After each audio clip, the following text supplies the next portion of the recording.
Subarus are notorious for problems.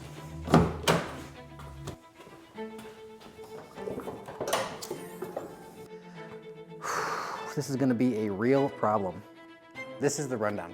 We spent a day at Waterford Hills for the final open track day session of the season, which also happened to be my first day out on the track. Ever since I replaced my Koyo radiator, I have been pushing coolant into the overflow tank and it's also been bubbling. In session 2, the issue became so severe that coolant was spilling out over the tank. Thankfully, it didn't become too uncontrollable where it was spilling out all over the track, but we did have to cut the day short and only finish 2 out of the 4 sessions. Before the track day, when I changed the oil, it was clean without any milky consistency. This is typically a key sign that coolant is getting into the oil. I also haven't had any white smoke come out of the exhaust, so no coolant is getting into the combustion chambers and burning off. And lastly, we're not overheating under normal conditions. However, we did experience some overheating at the track, but this was due to pushing out a significant amount of coolant, leaving very little left in the system. I've spent many hours scouring the internet trying to find a solution to this problem, and it seems like it might lead to one inevitable conclusion.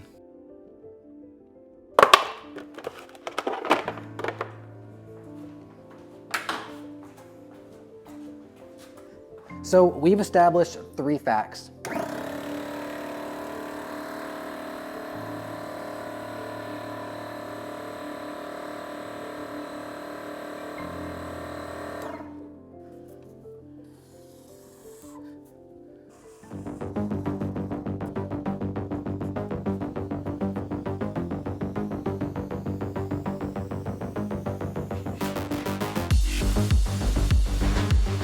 To get things going, we're going to have to do a couple of tests, starting with the leak down test.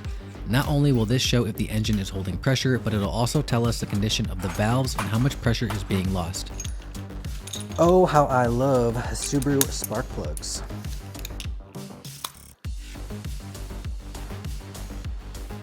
But for cylinder 4, they don't make it easy, so you gotta have an extra long one because gotta make it difficult in Japan.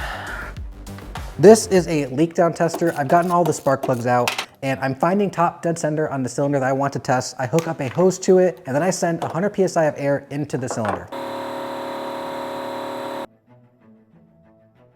Right now I'm testing cylinder number 2, and to get top dead center, I basically have this socket that I'm gonna rotate the crank counterclockwise, and I'm gonna watch this gauge right here. So it's gonna spike a little bit, and as soon as it stops spiking and there's no more pressure being pushed into it, I know I've got the top dead center.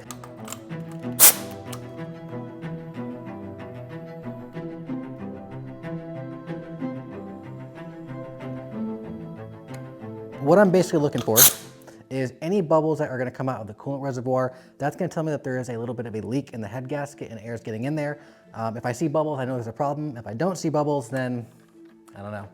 So we're holding pretty good at 100 PSI. So it looks like we got maybe 6 to 8% leak down, which is okay. I mean, it's not the greatest. You definitely want it to be lower than that. Yep, still no bubbles, all good. Cylinder 1 is 6%, cylinder 2, 8, 3, 8%, and number 4, 10%. So I did this multiple times on different days. One time when it was cold, the engine was cold. One time when the engine was hot. You were supposed to do this when the engine is hot. The hot got me the lower readings, like the 6 and 8% on cylinders 1 and 2. But when it was cold, it was really around 10% all the way around. Now, cold cylinder 4 was at 12.5%. which I don't like that, but when it was warm, it was around 10%. So it's not a leak down problem, and don't forget to like this video and subscribe if you're not already, and turn on notifications so you can see all the problems we run into.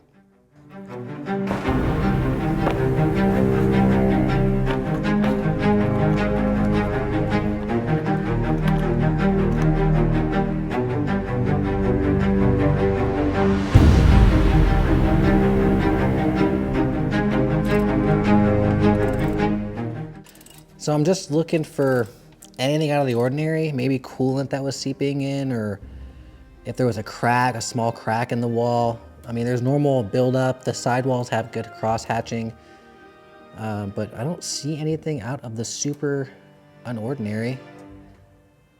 I mean, it's helpful to see inside. It's pretty cool to see inside, but cylinders are looking good. I've looked at all of them, so there's really nothing.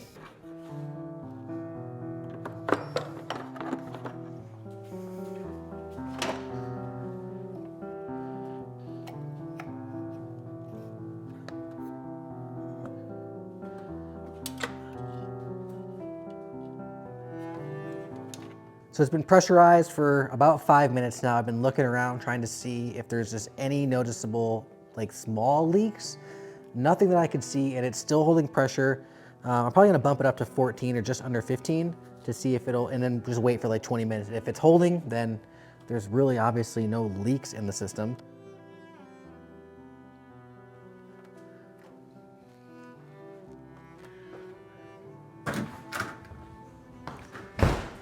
So it's been like 20, 25 minutes, ran a Sunoco, got some snacks, and still 14%.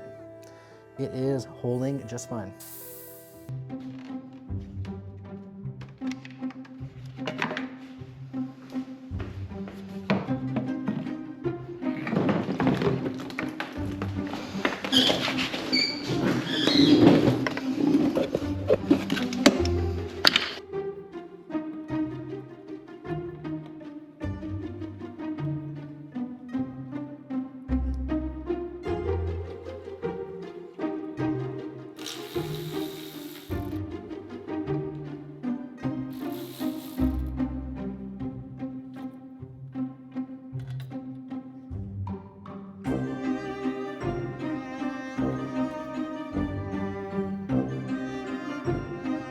Maybe the coil radiator has something wrong with it, like a pinhole leak or something that I can't find. So put the OEM one back in. We're gonna go test it out.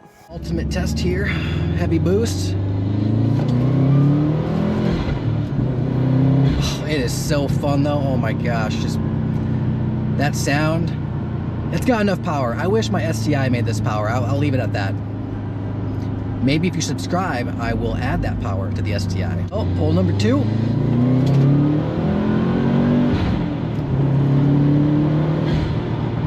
That's 2. Hole number 3.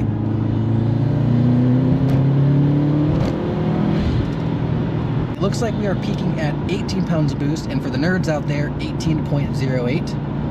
What I think is happening is the heads are lifting under boost, and so it's getting some combustion gases, which is why the test came back negative when I test for gases. So I think that's what's happening. It seems to only really be bubbling when I'm under that heavy load, but 350 wheel horsepower, I guess it's pushing it to the limit. Coolant is still being pushed into the overflow tank, and we are still getting bubbles even with the OEM radiator. It can only mean one thing. That means we have to pull this engine, new head gasket, new head studs. I mean, we might as well rebuild the engine at that point since it's already out of the car. But until then, check out this video right here.